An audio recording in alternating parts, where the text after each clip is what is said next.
All right, here we go. Let's see.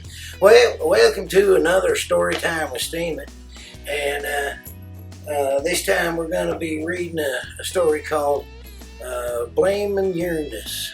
Blaming Eurus. What? Wait. Blaming Eurus. What the? Oh, blaming Eurus. Blaming Eurus. I blame them for about everything, them Euros. I'll tell you what, when them Brits got rid of the Euro, and I thought that whole thing would come crashing down by now. All right, here, we're reading a story.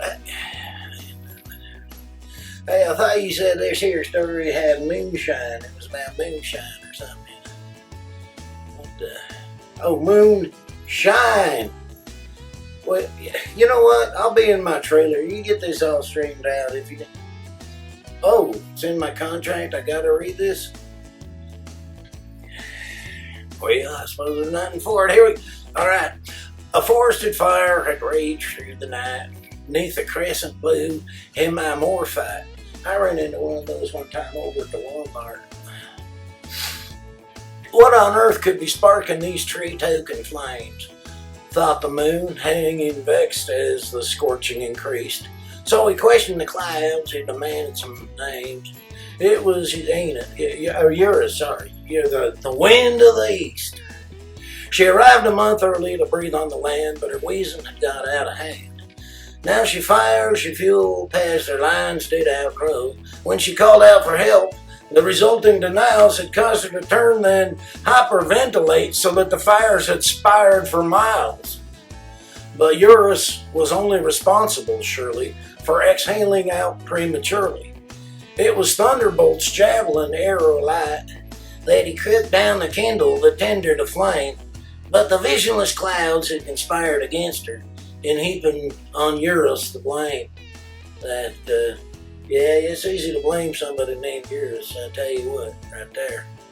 So the moon donned his top hat with polka dot print in his buttonhole.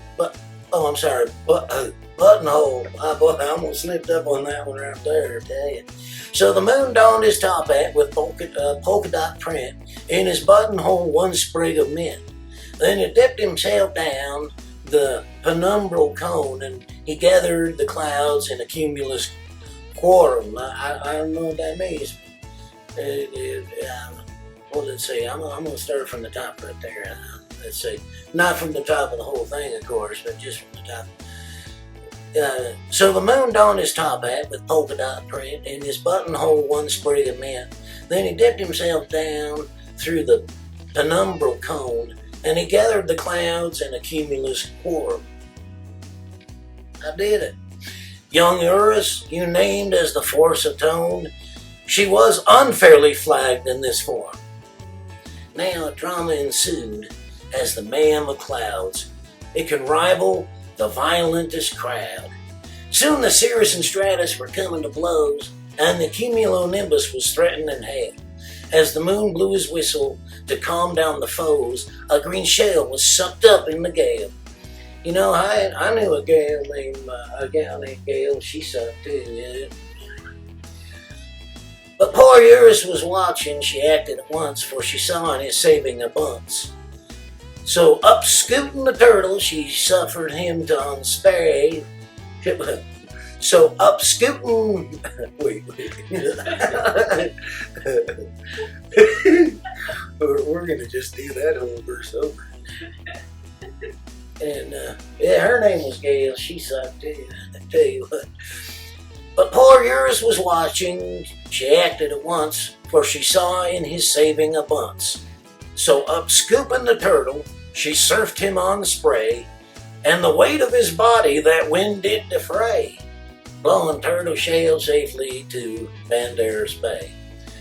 Eurus saved the reptilian day. Yeah, she's a good gal, I tell you what, that East Wind, she's not bad, I tell you. Alright, then the clouds in their headlessness clapped for East Wind and decided their blame to rescind. So the moon set a summons to Thunderbolt's lair, where he waits and he readies his charge to unleash what? Handless. What? You said headless. I said headlessness and it's handlessness? Well, you can't really handle that. Alright. Then the clouds in their handlessness clapped for east wind and decided their blame to rescind. So the moon sent a summons to Thunderbolt's lair, where he waits and he readies his charge to unleash, and demanded the Thunder King mumble a prayer, asking God for a pastel pastiche. That's French, ain't it? Pastiche. That's like, I like them nuts, them pastiche nuts. What, are they Italian? Pistachio? No? I don't know. Anyway, on the afternoon sky, angels painted an arch with the colors of blossoms in March. And by nightfall, the easterly breathing was calm. Even and earth ebbed and flowed like an endocrine gland. Mr. Moon rode the rainbow up humming a psalm, and the turtles swept under the sand. That was pretty neat. I thought it was going to be kind of stupid. And then I heard of the turtles and the moon. And, everything's cool as long as you save some turtles. You gotta do it. Well, anyway, that's today's story time with Steemit. We can thank Gate, everybody for watching. We'll see you again with another episode. See you soon.